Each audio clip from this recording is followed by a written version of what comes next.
दोस्तों आज हम जानेंगे भंगानी की लड़ाई के बारे में। ये लड़ाई कब कहाँ और किस किस में हुई। दोस्तों भंगानी की लड़ाई बैटल ऑफ भंगानी गुरु गोबिंद सिंह जी के जीवन की एक महत्वपूर्ण घटना थी।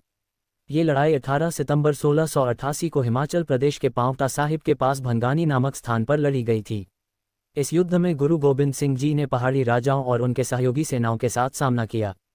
ये लड़ाई सिख इतिहास में वीरता और धर्म की रक्षा के लिए लड़ी गई महान लड़ाइयों में से एक मानी जाती है। इस लेख में हम भंगानी की लड़ाई के कारण, घटनाएं और इसके परिणामों को विस्तार से समझेंगे। भंगानी की लड़ाई का पृष्ठभूमि। भंगानी की लड़ाई का मुख्य कारण गुरु गोबिंद सिंह जी की बढ़ती शक्ति और उनके सिद्धांतों से प्रभावित लोगों का बढ़ता समर्थन था।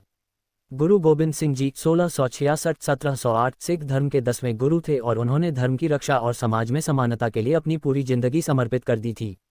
गुरु गोबिंद सिंह जी ने आनंदपुर साहिब को अपना मुख्य स्थान बनाया था, लेकिन उनकी बढ़ती प्रतिष्ठा से पहाड़ी राजाओं को ईर्ष्या और भय हो गया। उन राजाओं को यह चिंता होने लगी कि गुरु गोबिंद सिंह जी की बढ़ती शक्ति उनके क्षेत्रों के लिए खतरा बन सकती है। इस कारण उन्होंने गुरु जी के खिलाफ षड्यंत्र रचना शुरू किया।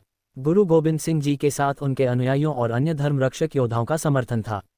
उनके अनुयायियों में हिंदू, मुसलमान और अन्य धर्मों के लोग भी शामिल थे, जो गुरु जी की शिक्षाओं और उनकी न्यायप्रियता से प्रेरित थे।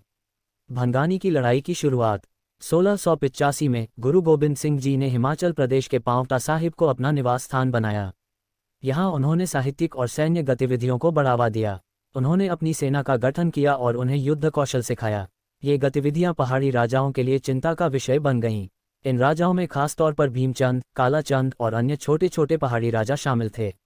उन्होंने गुरु गोबिंद सिंह जी के खिलाफ एक गठबंधन बनाया और उन्हें चुनौती दी। भंगानी की लड़ाई में गुरु गोबिंद सिंह जी के साथ 700-800 योद्धा थे, जबकि पहाड़ी राजाओं की सेना हजारों में थी। इसके बावजूद गुरु गोबिंद सिंह जी और उनके योद्धाओं ने अद्भुत साहस और वीरता का प्रदर्शन किया। युद्ध का घटनाक्रम 18 सितंबर 1688 को भंगानी में ये युद्ध आरंभ हुआ। दोनों सेनाएं युद्ध भूमि में आमने सामने आ गईं। पहाड़ी राजाओं की सेना अधिक संख्या में होने के बावजूद गुरु गोबिंद सिंह जी की सेना की रणनीति और साहस के सामने कमजोर साबित हुई। युद्ध के दौरान गुरु गोबिंद सिंह जी ने स्वयं अपनी सेना का नेतृत्व किया।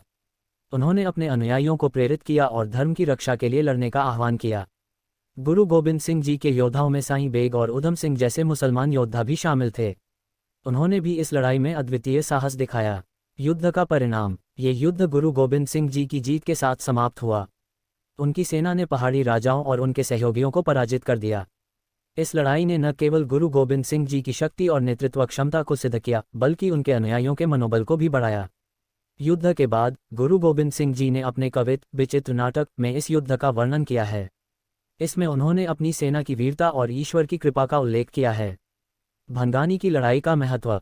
1. सिख धर्म की रक्षा। ये लड़ाई धर्म और सत्य की रक्षा के लिए लड़ी गई थी। गुरु गोबिंद सिंह जी ने यह सिद्ध कर दिया कि अन्याय के खिलाफ खड़ा होना हर व्यक्ति का कर्तव्य है। 2. गुरु जी की सैन्य शक्ति का प्रमाण। इस लड़ाई ने यह साबित कर दिया कि गुरु गोबिंद सिंह जी न केवल एक धार्मिक नेता थे, बल्कि एक कुशल सैन्य रणनीतिकार भी थे। 3. सामाजिक एकता का उदाहरण। गुरु गोबिंद सिंह जी की सेना में विभिन्न धर्मों और जातियों के लोग शामिल थे।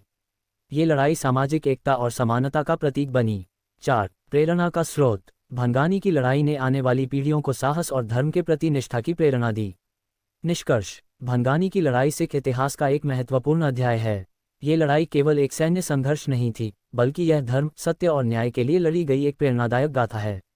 गुरु गोबिंद सिंह जी के नेतृत्व और उनके अनुयायियों की वीरता ने यह सिद्ध कर दिया कि अन्याय के खिलाफ लड़ने के लिए संख्याबल नहीं, बल्कि साहस, निष्ठा और ईश्वर पर विश्वास आवश्यक है। भंगानी की लड़ाई हमें यह सिखाती है कि हमें अपने सिद्धांतों और मूल्यों की रक्षा के लिए हर संभव प्रयास करना चाहिए, चाहे परिस्थितियां कितनी भी कठिन क्यों न हों।